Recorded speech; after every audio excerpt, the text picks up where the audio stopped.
কৃষ্ণ কৃষ্ণ কৃষ্ণ হরে হরে হরে রাম রাম রাম হরে।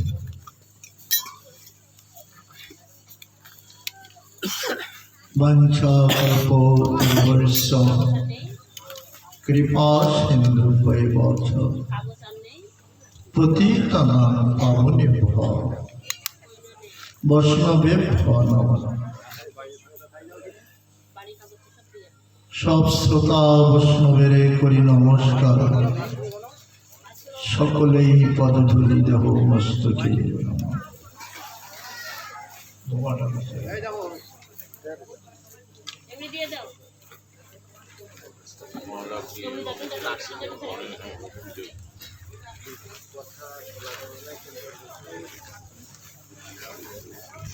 जय श्री राधे राधेश्याम जय जय राधानाथ जय जय निताय सुंदर जय जय गौर सुंदर जय जय श्री गोविंद कलिवरम श्रीमद भगवत। आयोजित परम वैष्णव भक्तगणे आयोजन হয়েছে নিগম কল্পতরুর গলিত ফলম সুখমুখর গীত রসমৃত ভাগবত কথা মন্দির।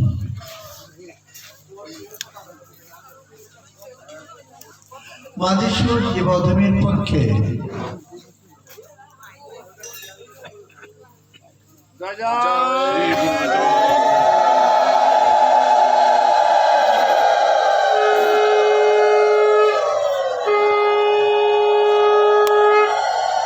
মাদেশ্বর জীবধর্মের পক্ষে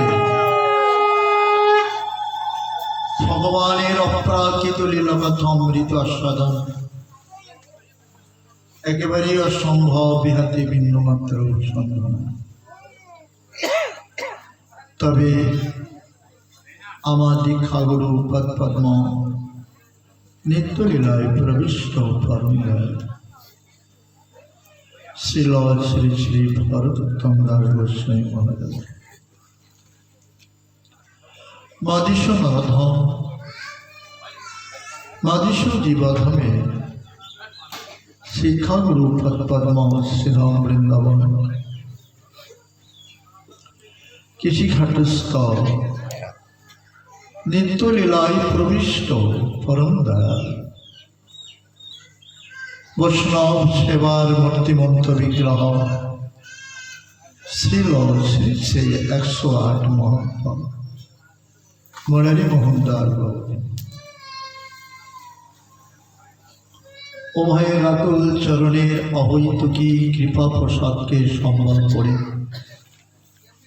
আপনাদের চরণ ধুলের আশীর্বাদ মাথায় নিয়ে অল্প একটু সময় হরিকথা আস্বাদনের প্রয়াস। জয় জয় পরম দয়াল শ্রী গুরু নিতাই গৌর।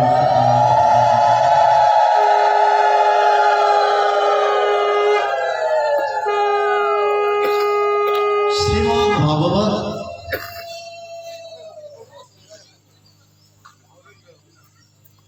আমাদেরকে শুভ সংবাদ জানাচ্ছেন। আমরা অনেক খবর শুনি, দেশ বিদেশের দেশের খবর শুনি, কিন্তু যে খবরটা আমাদের একান্ত প্রয়োজন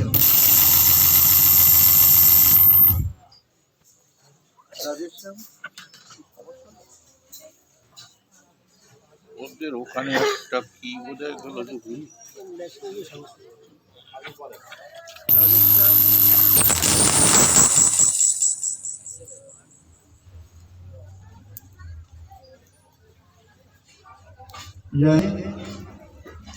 আমরা অনেক খবর শুনি। আপনাদের শ্রীচরণে একটি প্রার্থনা, যতটুকু সময় এখানে হরিকথা হবেন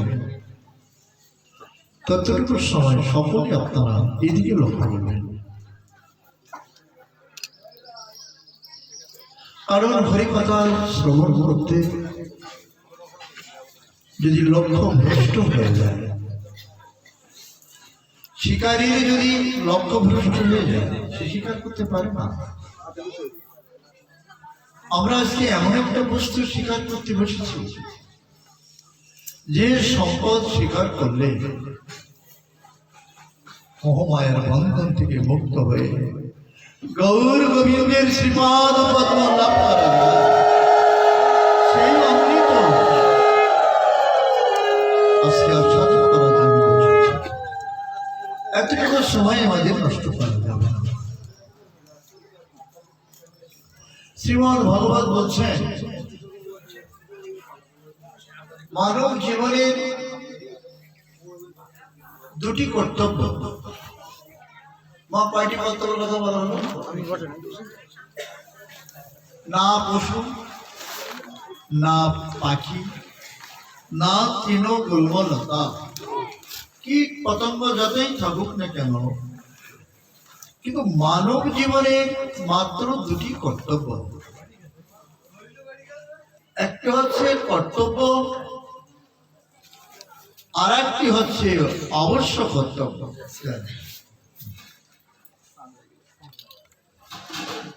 বাবু বাবু এদিকে আসেন, এই প্রভুর একটা আসন দেবে। না আমরা এটা আমার গুরু মহারাজের কাছে। না না না একটা আসন।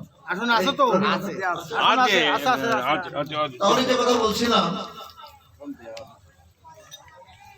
কয়টি কর্তব্যের কথা বললাম?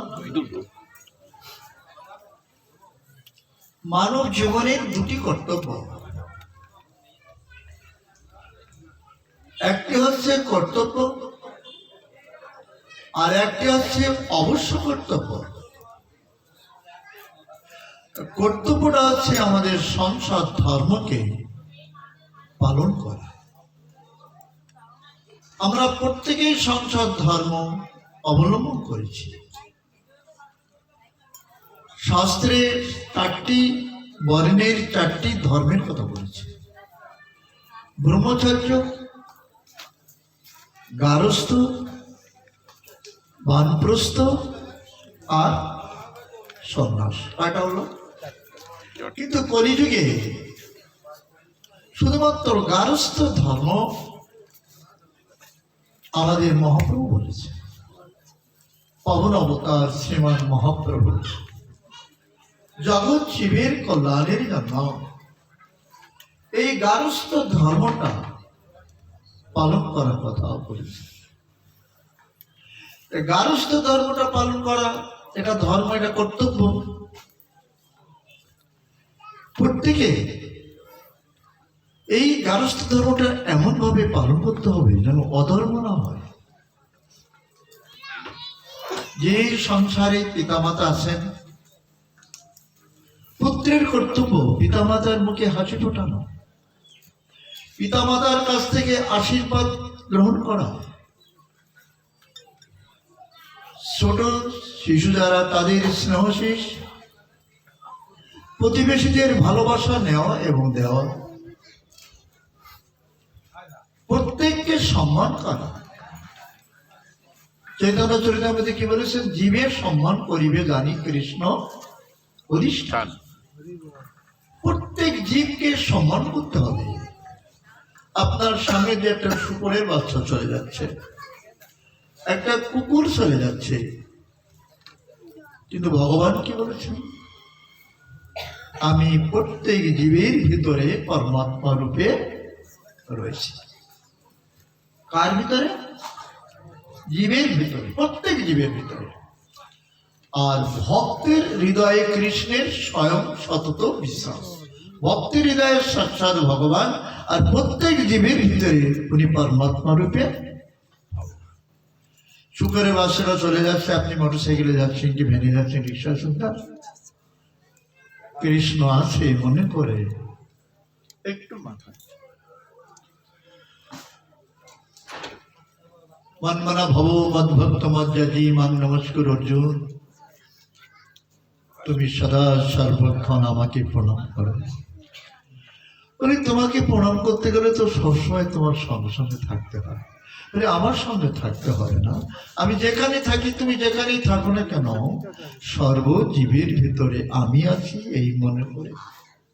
কথা বুঝলাম? এটা কোন ধর্মের কথা বলছি? গারস্থ ধর্ম। এটা কোন কর্তব্যের কথা বলা হলো? কর্তব্যের কথা বলা। আরেকটা কি আছে? ধন্যবাদ। একটা হচ্ছে অবশ্য কর্তব্য, আর অবশ্য কর্তব্য হলো এই যে সংসারের ভিতরে থেকে, এই সংসার ধর্মের ভিতরে থেকে আমি যেখান থেকে এসেছি পৃথিবীতে আমার সেখানেই ফিরে যাওয়া। এটাকে কি বলা হয়? অবশ্য কর্তব্য। নিশ্চয়ই তো আমার কোথা থেকে এসেছি। আচ্ছা, আমরা কি বলতে পারি আমি কোথা থেকে এসেছি? একটা লোক বলুন তো, আমি কোথা থেকে পৃথিবীতে আসলাম? আমরা এইটা চিন্তা করতে পারি না, এটা ভাবেও না। অনেকের সময় দেখা যায় অন্তিমকালে মৃত্যুর শয্যায় যখন নাভিশ্বাস হয়, বাবা বলে খোকা এবার আমি চলে, বলে কিনা? এখন বাবা তো চলে যাচ্ছে চাচ্ছে, কারণ বাবাকে যদি জিজ্ঞাসা করে বাবা আপনি তো বারবার বলছেন চলে যাবেন, তো যাবেন কোথায়, এই কথাটা বাবা বলতে পারবে না। এই না বলাটাই আমাদের মানব জীবনটা। এইখানে জন্ম, এইখানেই মৃত্যু, আবার জন্ম আবার মৃত্যু, যাবৎ জননম তাবৎ মরণম। কিন্তু আমি যেখানে যাব সেই জায়গাটা যদি ঠিকানা জানি, সেই জায়গাটা যদি আমি জানি যে আমার এখানে যেতে হবে, তাহলে সেখানে গেলে আর ফিরে আসতে হবে। তো সেইটা হচ্ছে অবশ্য কর্তব্য,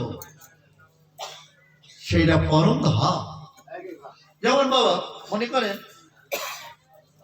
সাগরের একটা জল, আপনি একটা পাত্রে সাগরের জলটা ধরেছেন। সাগর তো নিশ্চয় আমরা দেখেছি, সাগরের বড় বড় কি দেখা যায়? ঢেউ, তরঙ্গ আছে কিনা?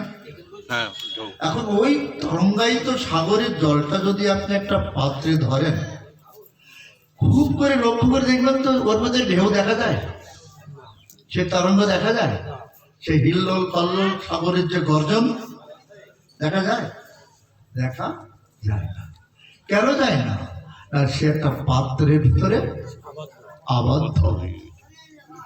আমরাও তেমনি, প্রত্যেকটা জীবাত্মা আমরাও তেমনি সেই পরমানন্দ সাগরে। কোন সাগরে? পরমানন্দ সাগরে। যেখানে পরমানন্দ ছিল সেই সাগরে আমরা পরম পুরুষের সাথে পরমানন্দেই ছিল, পরম পিতার সাথে পরমানন্দেই ছিল। কিন্তু জীবের একটা স্বাধীনতা আছে, সেই পরমানন্দ সাগর থেকে আমরা চ্যুত হয়ে আমরাও একটা পাত্রে আবদ্ধ হয়েছি, সেইটা আছে সংসার ক্ষেত্রে। কোথায় আবদ্ধ হয়েছে? সংসার ক্ষেত্রে।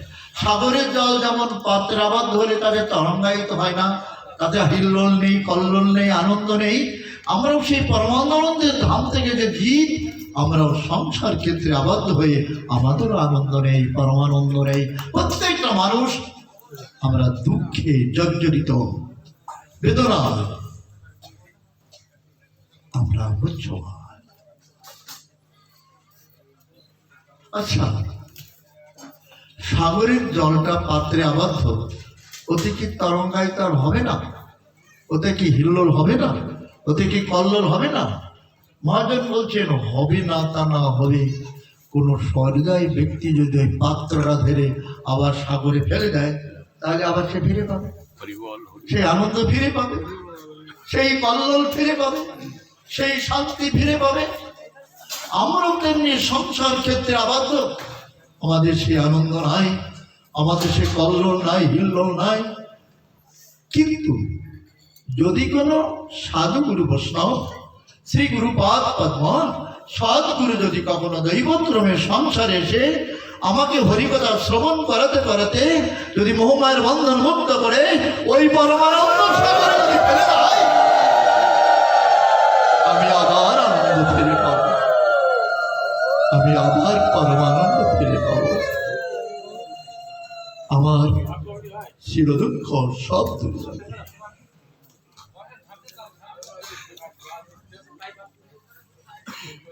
এই জন্য আমাদের অবশ্য কর্তব্য ভগবান ধামে ফিরে যাওয়া। আর তা যদি না যায় তাহলে এখানে জন্ম হবে, এখানে মৃত্যু হবে, মৃত্যুর পর আবার জন্ম হবে। আচ্ছা, মৃত্যুর পরে যে জন্মটা হবে সেই জন্মটা যে আমার এরকম একটা দেহ পাবে এরকম কোনো প্রমাণ আছে? শিয়ালও হতে পারি, কুকুরও হতে পারি, ইঁদুর হতে পারি, বাদরও হতে পারি। আমার কর্মফলে আমাকে বলে দেবে তোমার এই মৃত্যুর পরে এবার যে জন্মটা পাবা সেটা শিয়াল বা কুকুরের ভেতরে তোমার আত্মাটা প্রবেশ করবে। প্রত্যেক মানুষের কর্তব্য, অবশ্য কর্তব্য প্রত্যেক দুঃখী মানুষের পাশে দাঁড়ানো। মহাপ্রভু বলেছেন, ভারত ভূমিতে জন্ম যার, জন্ম সার্থক করি পর উপকার। এখন ওটা করলে হয়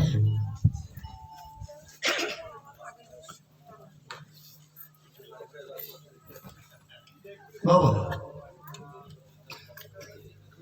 সংসারটা এটা আমার না, এটা আমার ছিল না, ভবিষ্যতেও এটা থাকবে না। কিন্তু যা আমার না,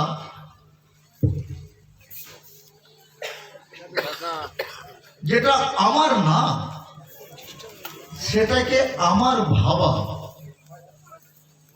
এটাই হচ্ছে মায়া। এই মায়ার সংসারে আমরা আবদ্ধ। এই সংসারকে বলা হয় কারাগার, সংসারকে বলা হয় সাগর, সংসারকে বলা হয় বদ্ধ কূপ। প্রথম কি বললাম? সংসারকে কি বলা হয় বাবা? সংসারকে বলা হয় কারাগার। কারাগার মানে কি মা? জেলখানা, তাই তো?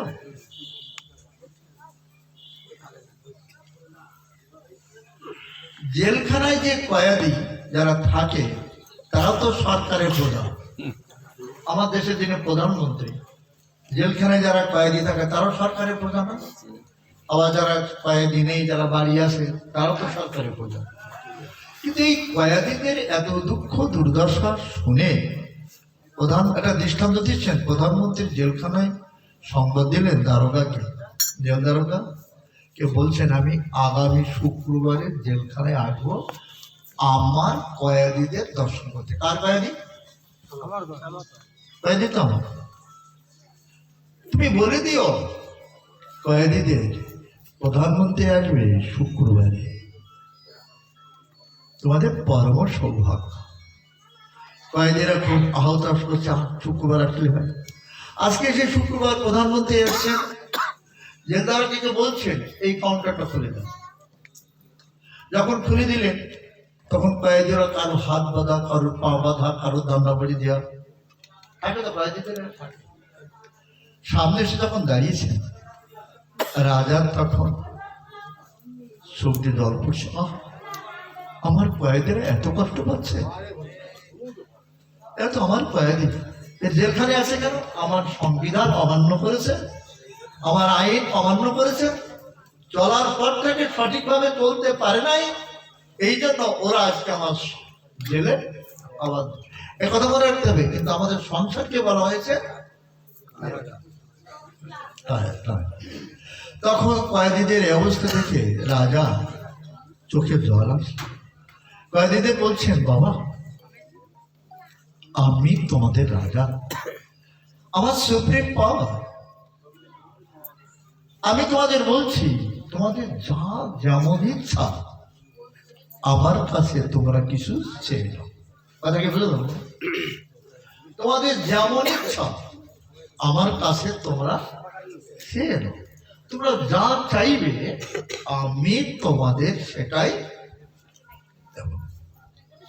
মহারাজ আপনি এত দয়াল, এত দাতা, কত মধুর কথা বললেন। আমরা যা চাই তাই যদি দেন।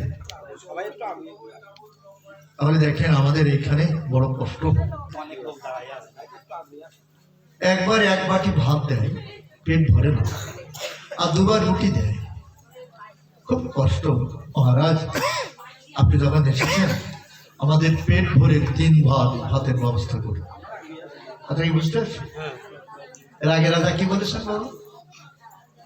রাজা কি বলেছেন? আমি তোমাদের রাজা, আমার সুপ্রিম পাওয়ার, তোমরা আমার কাছে যা চাইবে আমি তোমাদের সেটাই দেব। অমনি রাজার মুখখানা মলিন হয়ে গেল। জেলদারাকে কেউ বললেন, দেখো এদের 3 বার ভাত দিতে হবে।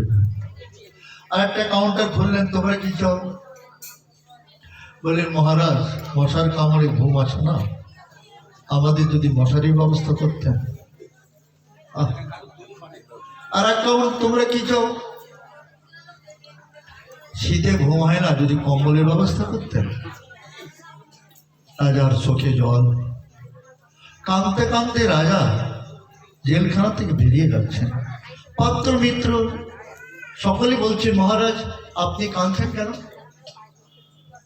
আপনার প্রজারা যা চাইছেন কয়েদিরা তাই তো আপনি দিয়েছেন। কে বলেননি তাই? তোরা যা চান তাই তো, তাই তো আপনি দিলেন, কাঁদছেন কেন? বলেন, শোনো, আমার কয়েদিরা শুধু জেলখানার সুখটা সেই নিল, কিন্তু একবার বললো না, হে মহারাজ আমরা যে জেলখানায় কয়েদি হয়ে এই কারাগারে আবদ্ধ আছি, আমাদের কারাগার থেকে মুক্ত করে দেন, আমরা যেন সকলে আমরা বাড়ি যেতে পারি, আমরা যেন আমাদের ধামে যেতে পারি। আমার কাছে একবার বললাম, সেই ভগবানের অন্তরঙ্গ বহিরঙ্গ শক্তি মা দুর্গা দশভুজা মা হরজায়া বছরে 1টি বার আমাদের মাঝে আসে। আমরা যখন পূজা করি, অঞ্জলি দিই, যা দেবী সর্বভূতেষু কি বলি মাতৃরূপেণ সংস্থিতা নমস্তস্যৈ নমস্তস্যৈ নমস্তস্যৈ নমো নমঃ। মা এসেছিস, আমাদের কিছু ধন দে, এটা পুত্র সন্তান দে, এটা ভালো গাড়ি দিয়ে বাড়িতে, তাই আমাদের রূপ দাও, জৈবন দাও, অনেক কিছু দাও। মা দুঃখ পান, আমি সেই ভগবানের বহিরঙ্গ শক্তি, কেউ আমার কাছে বলে না। আমারই কারণে যেন কৃষ্ণ ভুলে অনাদিক কাল জীব বহির্মুখ, আমার দ্বারায় সকলে মুক্ত হবে। কখন?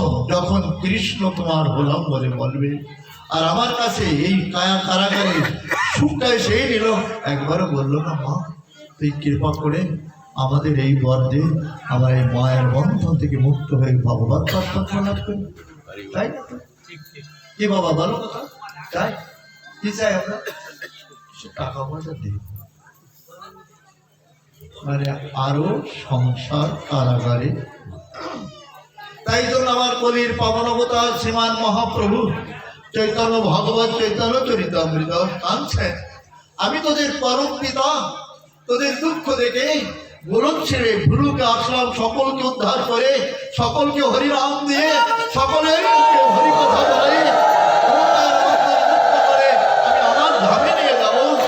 আর তোরা সংসার কারাগারে সুখে উচ্চস্বরে কাঁদেন প্রভু, জীবেরও লাগে। কাদের কাছে? জীবের জন্য, অসুস্থ সন্তানের জন্য। কেউ আমরা বলি না, হা গৌর তোমার চাই। আচ্ছা, এই যে টাকা পয়সা ধন সম্পদ, মহাজন বলছেন যে যতমাং প্রবর্তন্তে তানুষ্ঠাতে। আমার বাবা একটা শেয়ার হয়ে বল, শ্রীমদ ভগবত গীতা, এই যে আমাদের সামনে আছে, এই যে যদি কারো ভাগ্য হয় পড়বেন, যে যতমাং প্রবর্তন্তে তানুষ্ঠাতে ভজমহম। তুমি যদি আমারে ভালোবাসো আমি তোমারে ভালোবাসি, তুমি যদি আমারে চাও আমি তোমারে চাই। কিন্তু তুমি যদি টাকা ভালোবাসো, টাকা কিন্তু তোমাকে ভালোবাসে না।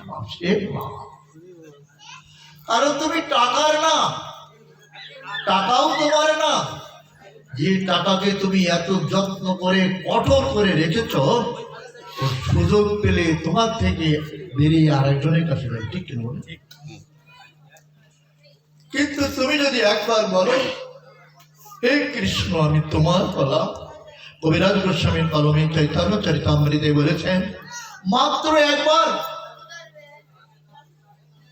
তুমি তো বারবার বলো টাকা আমার, আর তুমি মাত্র একবার বলো কৃষ্ণ তোমার বলাম বলে যদি বলো একবার, মায়ার বন্ধন মুক্ত করে আমি তারে করি পার। হরি বল, হরি বল। একবার বলো, একবার বলো তুমি আমি তোমার বলো। তুমি তো কতবার বলছো ওটা আমার, ওটা আমার, এটা আমার। না, ওটা তোমার না, আমি তোমার ছিলাম, আমি তোমার আছি, আমি তোমার থাকবো।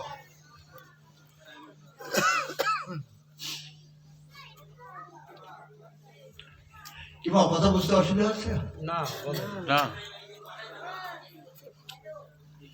শ্রীমান মহাপ্রভু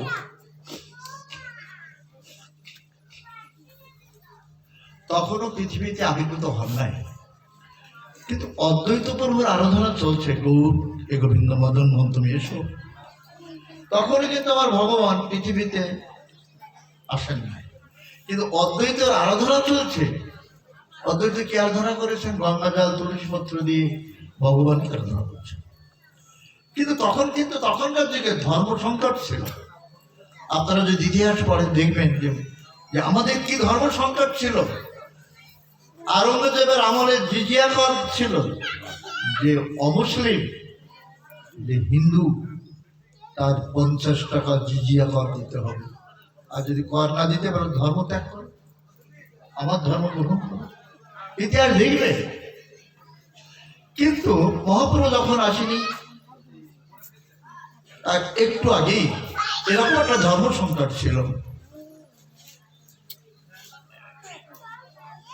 এক পণ্ডিত গঙ্গাদাস বিপ্র আর গঙ্গাদাস পণ্ডিত, যে গঙ্গাদাস পণ্ডিতের টলে আমার মহাপ্রভু করতেন, আর এই গঙ্গাদাস বিপ্র ইনি ভাগবত তত্ত্ববিদ, গীতা পাঠ করতেন।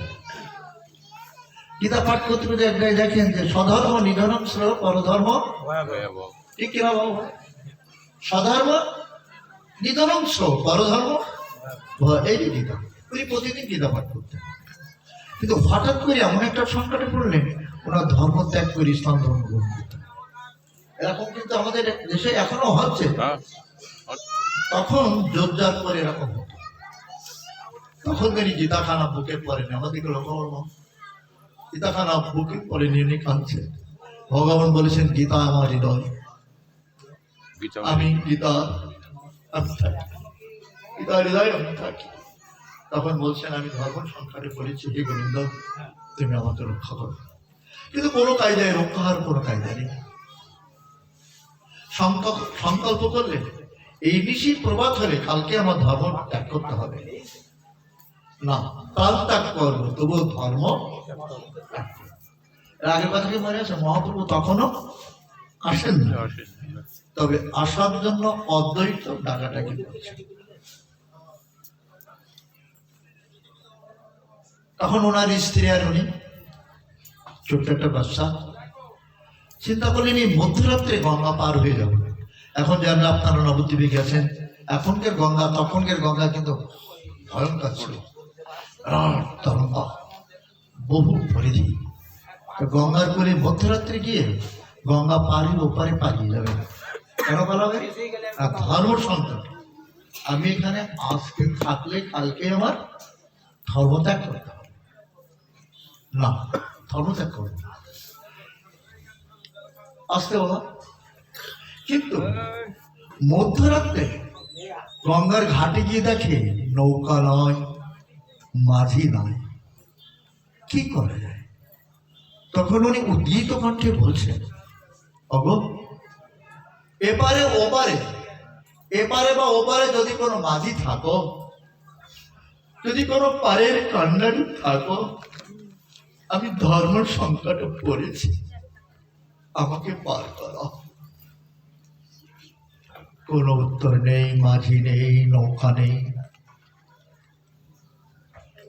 কোনো উত্তর নেই। মধ্যরাত্রে কোথা থেকে মাঝি আসবে?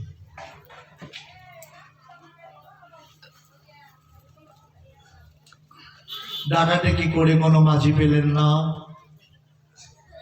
স্ত্রীকে বললেন তুমি ফিরে যাও, বাচ্চাটাকে নিয়ে তুমি চলে যাও, আমি এই পবিত্র গঙ্গা জলে পান করব। ডুবি মারা তো অপবিত্র, ঠিক কিনা বাবা? গলায় দড়ি দিয়ে মারা, ডুবি মারা, এটা তো অপবিত্র। কিন্তু আমি মরবো, আমার মুখে নাম ছাড়বো না, তোমার নাম করতে করতেই মরবো। কারণ তুমি বলেছ স্বধর্ম নিধনাংশ পরধর্ম ভয়াবহ। হে গোবিন্দ, সেই ধর্ম ত্যাগ করতে পারবো না বিধায় আমি প্রাণ ত্যাগ করলাম। তোমাকে স্মরণ করছি, তুমি আমাকে রক্ষা করো, আমার ধর্মকে রক্ষা করো। হায় মানুষ, এখন সেই ধর্ম আমরা হুবহু ত্যাগ করছি। এসব কথা বলতে গেলে অন্য দিকে চলে যেতে হয়। গলা জলে নেমেছে, এবার ডুব দেবেন। কি বলে ডুব দেবেন? কৃষ্ণ নাম করতে করতে ডুব দেবেন, যাতে অপমৃত্যুটা না হয়। গীতায় বলেছেন জং জং বাপি শরণং ভাবং তদত্তন্তে পরিবারম। মরণের সময় তুমি যদি আমার কথা ভাবতে ভাবতে দেহত্যাগ করো, পরবর্তী জন্মে তুমি আমাকেই পাবে। ভগবানের নাম স্মরণ করতে করতে যেই ডুব দিতে যাচ্ছেন, এই প্রশ্ন যেই ডুব দিতে যাচ্ছেন, উপর থেকে একটা আওয়াজ এলো, একটা আওয়াজ আসলো, গঙ্গাদাস মরতে হবে না, এতটা রাত্রে তুমি আমাকে ডাকছো, আমি আসবো তো। ভগবানের এক নাম কি? বিপদহারী মধুসূদন। ভগবান বলেছেন বিপদে পড়ে যদি কেউ আমাকে ডাকে, সে জলের স্থলে যেখানে হোক না কেন, অগ্নিকুণ্ডের ভিতর হোক না কেন, বরফের ভিতরে হোক না কেন, পাহাড়ে চাপা পড়ে হোক না কেন, আমার এক নাম বিপদহারী মধুসূদন। যদি একবার হে গোবিন্দ বলে যদি একবার কেউ যদি আমাকে ডাকে, আমি তার সকল বিপদ থেকে মুক্ত করা, আমি বিপদহারী মধুসূদন। বললাম তো আগুনের মধ্যে ফেলা হলো। তখন শুধু কৃষ্ণ নাম করতে করতে বললাম আগুনে পড়েছে। দেখে শীতল, আগুন শীতল কেন? পিছনের দিক তাকিয়ে দেখে ধরাচড়া মোহনবাসী শ্যাম সুন্দর মদন মোহন কল্যাণকে কোলে করে বসে আছেন। বলছেন প্রভু তুমি এখানেও আছো? বলি এখানে কেন, ভক্ত যেখানে আমিও সেখানে। আমার এক নাম বিপদহারী মধুসূদন। তো গঙ্গাদাস তাকে দেখে দূর থেকে আমাকে বলছে তুমি বলো না, আমি আসছি। এত রাত্রে আমি আসবো তো বেটা, তুমি ওই পার আর আমি এই পার, আসবো তো। এর আগের কথা কি মনে আছে যে মহাপ্রভু তখনও আসেন নাই, তবে আসবার কি বাবা কথা বুঝতে পারছো? আসছি। হারমোনিয়াতে কীর্তন করছো তুমি বাবা, এই ছেলেটা। ধন্যবাদ, তুমি যে অতটুকু বাচ্চা কীর্তন করেছো, ভালো, ধন্যবাদ তোমার। তুমি পাঠে পাড়ার একটা বাগান করো, মনে মনে ঠিক করে আমি আসছি। ধীর মন্থার গতিতে একখানা নৌকা নিয়ে নাবিক চলে আসছে। বলেন বেটা এত রাত্রে তুমি ডাকছো, আবার মরতে যাচ্ছ, আমি ওপার থেকে আসবো তো। কথাটা একটু খেয়াল করো, আমি কোথা থেকে আসবো? আমি ওপার থেকে আসবো, মানে ওইবার মানে সেই ভবসিন্ধু আমি আসবো তো। আর তুই মরতে যাচ্ছ, আসো নৌকায় আসো। গঙ্গাদাস তার পুত্র ছোট বাচ্চাটা নিয়ে স্ত্রীকে নিয়ে নৌকায় উঠলেন। নৌকায় উঠে যখন এপার থেকে ওপারে দিলেন, যে বলছেন এত রাত্রে তুমি আমাকে ডেকে ডেকে নিয়ে আসলে, পার হয়ে নৌকার থেকে নেমে যাচ্ছ তা পারে কড়িটা তো কিছু দিয়ে যাচ্ছ না, পারে কড়িটা তো কিছু দিচ্ছে না, চলে যাচ্ছ। তখন বলছি বাবা নাবিক, আমি যখন চলে আসি ধর্ম সংকটে কিছু আনতে পারি না। তবে আমি একটা কথা দিলাম, তোমার সাথে যদি আমার আবার দেখা হয় তাহলে সেদিন তোমার পারের করি নাবিক বলছে যদি দেখা হয় দেবে, আর যদি দেখা না হয় এইভাবে আমাকে ফাঁকি দিয়ে কত যাত্রী চলে যায়, কিন্তু আমি কাউকে ফাঁকি দিই না।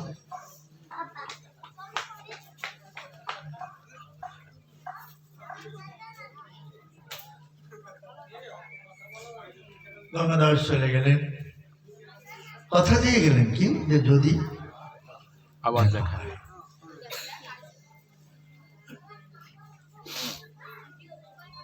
এবার গঙ্গাদাস ওপারে বহুদূর গেলেন, আত্মীয় বাড়ি হোক যেখানে হোক, বহুত দিন সেখানে কাটালেন।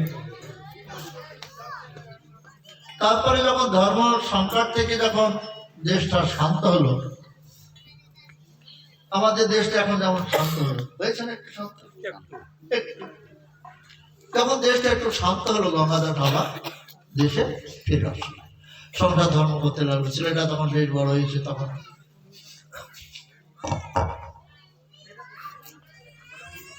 তখন আমার মহাপ্রভু গৌর সুন্দর নবদ্বীপে লীলা করছেন, কীর্তন লীলা।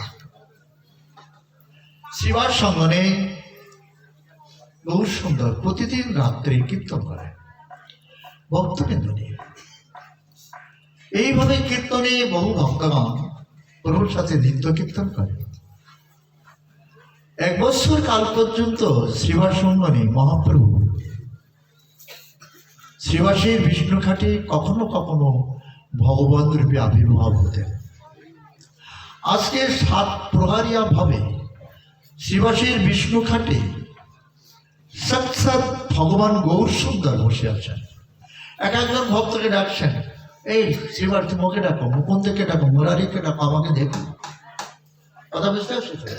সবাই আমাকে দেখুক আমি কে। সকলে দেখছি সাক্ষাৎ ভগবান। মুরারি দেখছেন, আরে যে গৌরকে আমি মানতাম না সে গৌর যে সাক্ষাৎ রামচন্দ্র।